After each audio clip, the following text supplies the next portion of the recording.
Hey everybody, with wintertime here, it's getting cold out in the northeast part of the country, and sometimes when I go out back, have a little drink, hang out with the dog, just chill outside, and I decided to get a patio heater off of Amazon. It's called a PamaPic, and it was referred to by somebody I know. So I'm going to show you the unboxing and assembly process, and I'll give you a little snippet at the end of what I think, how well I think it works, and how easy it is to use. And I'm going to put the link in the description below, so if you like it, give me a little like and a share, and hope you enjoy the video.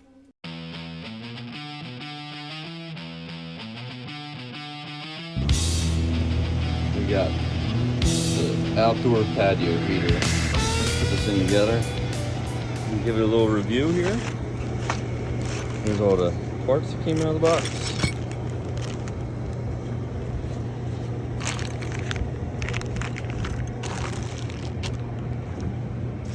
Shield, burner, base, dog.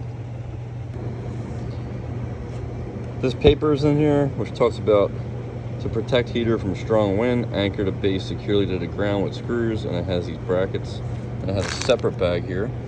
So whenever you see a piece of paper by itself, usually means they add this later.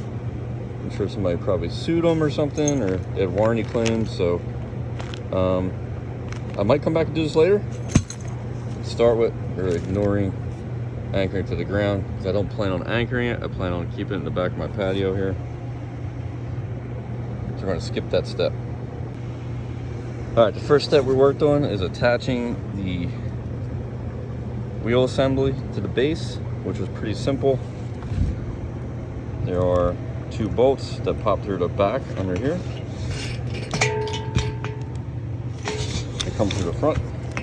And then there's just these nuts I'm going to tighten using this wrench. Pretty simple. Alright, word to the wise.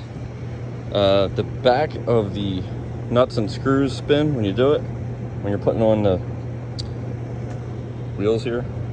So get yourself a ratchet or something to put in the back while you tighten up to keep it from spin.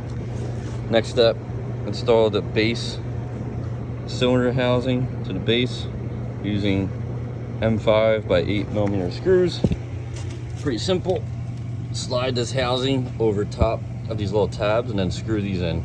There's 4 screws, goes all the way around here, here, and around the back.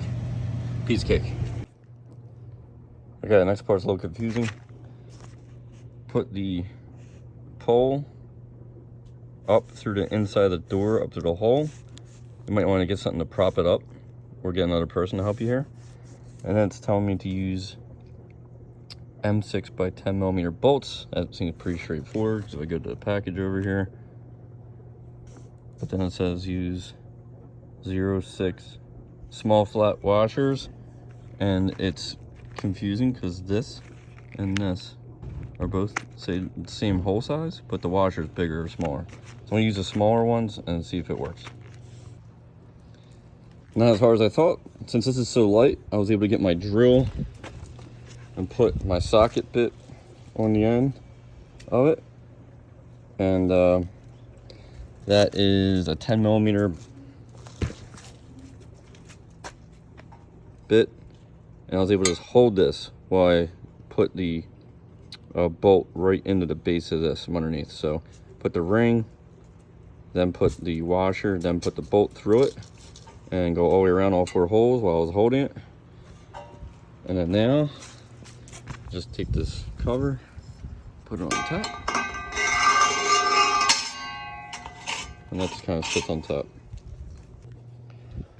Next step, assemble reflector spacers FF and the 0.8 washers GG. So these were here. Got 3 of them, 3 each. Got 1, 2, 3 here, 3 of these. To the head assembly. So it's this thing with the wide part on the top. I just tilted that towards me here so I can see. So first I'll put this on here, and then I'll put the spacer and tighten that up. All right, that's done. Unscrew stainless steel bolts LL. So if I look at this diagram, it's this thing flipped around like this. From head assembly C, so that's the head assembly. It's going to be pointing upright on the heater. And this is zoomed in. Unscrew the switch button, load the battery, and tighten the switch button. Unscrew the stainless steel bolts. I'm assuming I'm going to put these back on.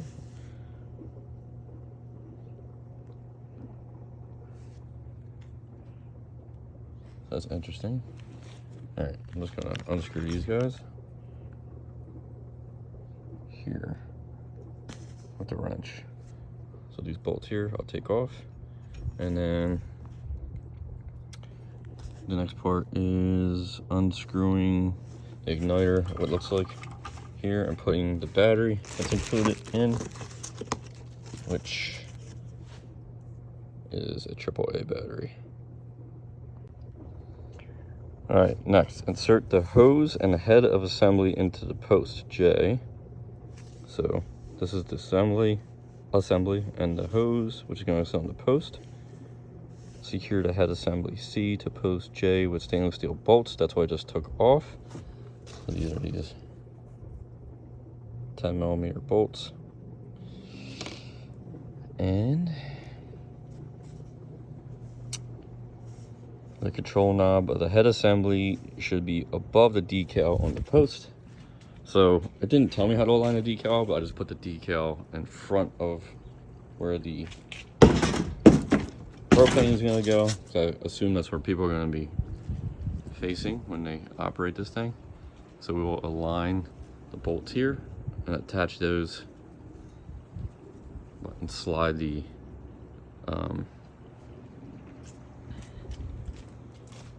propane line down the middle of the post. And now we have a standing base with the casing on it, the post attached, and the burn unit on top, secured by these bolts I just did here.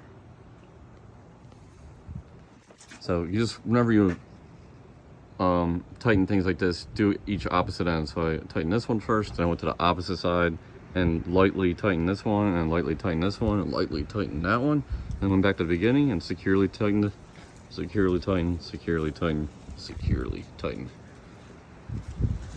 Now we're at the point where it looks like a patio heater. Next step, remove protective cover from reflector panel. Protective cover. And reflector plate. A round circle. Appears to be in the same package. In order to achieve proper alignment of reflector sections, it may be necessary to loosen the pre-assembled bolts prior to assembly and retighten once complete. Attach reflector panels together using the M6 by 10mm screws and 0.6 washers. We have more washers which are actually larger in diameter on the outside diameter than the previous ones. And M6 by 10 are these guys. It says screws, so that looks right because they are Phillips head screws. And cap nuts, which are look like these things. So it says we need 3 of these. Now it'd be easier if they said JJ. I put JJ right here, but they didn't do that. But it does appear to be that nut. And that's that. So we will unpackage this thing carefully. We will assemble them around the ring. And when we're complete, we will have something that looks like that. Alright, this step has taken forever, just to take the protective covering off these reflector plates. There's a blue film on it, do you see that? I've been at this for 15 minutes and I've only gotten 2 done. So if you do this, what seems to work a little quicker is to slowly work the edge of this blue film off. Here, be patient. Work your way all the way around all the edges here. And when you peel it back around all the edges, then you can start pulling it in mass all off at once. And it's a lot better than picking off little pieces at a time. So work the edge here work it a little bit at a time, patiently, like this, and go all the way around. And then you'll have a big piece you can slowly pull. And if you do it quick, it'll rip, and it's a pain in the ass, and you gotta re-get the edge. So, be patient. Alright, this thing took way longer than it took to put that whole thing together. This blue film is a pain in the ass, and took like half an hour just to get off. 20 minutes probably. And then this was pretty simple to put together. First you put these outer rings together here, and you assemble the bottom ones. There's 3 of them, and get them lined up by hand. And then you attach this top one. And what I recommend doing is getting yourself a Phillips head screwdriver and putting it underneath here. And while it's there, tighten that bolt, or hold the bolt, and then turn the screwdriver underneath it. So if your screwdriver's underneath, you put the wrench on the bolt here, and underneath, just turn that and tighten it while you're holding it. That's the easy way to do it. All right, so now we're going to take a look at this last little part here. Slide the 08 washers. We need 6 of these, 3 reflector spacers, which are already attached, and 3 wing nuts. So we have 3 wing nuts left. We need 6 washers. So gather all the remaining washers that you have. And the reflector spacer should already be on there. We did that in an earlier step. So let's see what we got. All right, for the next step, because this thing's so tall, you're gonna need to lean it over and then attach these washers on top of those bolts. Then slide the top part on. So you have to give yourself enough space to slide this thing on top, aligning those holes with those bolts, and then finally attaching these wing nuts. So I want to do that now, and then we'll see what it looks like. So here's what I found worked. I used the wheels to pivot and lean it over on top of the box that they came in, and hang it over the side, and that way I can easily reach the top here. So now I'll stand it up, and we will move on to hooking up the propane tank. So we have success. It is too bright to see the flame, but the heat is on. Read the instructions in the book. Take precautions. Turn on the valve of the gas cylinder. Press and turn the control knob to high position counterclockwise, 90 degrees. That is here. So this was originally here. Holding down the control knob, press the igniter button several times until the main flame is ignited. Release the control knob 10 seconds after ignition. So pressing this inward while it's on high and pressing the igniter will light it. You will hear it light. And then keep pushing this in for 10 seconds, and that releases more propane gas in order to keep it lit while it gets primed. Then turn it down to low and leave it there for 5 minutes or more before turning the knob to desired temperature. If the burner flame goes out, turn off the heater and wait at least 5 minutes or more to let the gas dissipate before relighting to avoid gas explosion. Repeat step B to D.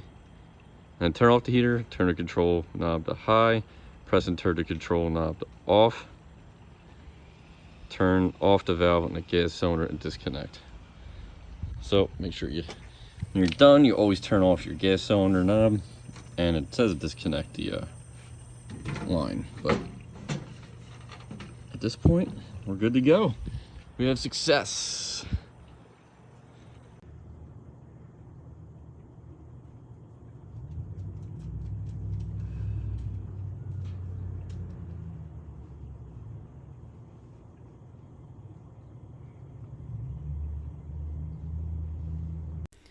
All right, so review recap time. As you could see in the video, I had only 2 negative things to report. Surprisingly, the instructions were really good. Usually with these things that you get a good deal on Amazon, the instructions are kind of not very good. So the one part that wasn't clear was that there are two washers with the same inside diameter. They don't specify which one to use for the early part, which I chose the right one, so you can just look at the video for that. And then the other part was getting the blue film off the heat deflector plate that you assemble. Just took like almost as long as assembling the whole thing. So other than that, it went well. The quality seems decent, and the heat that comes off it is awesome. So you could probably be out there in like 30-degree weather, and if you're sitting close to it, you'll be good for hanging out for like half an hour outside. If you have high winds or are worried about falling over, then I recommend installing the first step, which I did not do. So follow the directions and anchor it to a pole or something that's fixed to the ground or a building. You don't have to worry about that. It's awesome. It works great. I recommend it if you're looking for patio heater. And I have no complaints so far. And it also comes with a cover that goes over top of it. So it's up to you if you want to use that or not. But yeah, I hope you all enjoy it. And if you're looking for a heater, click on the link below and check it out. Enjoy your patio heater. Later.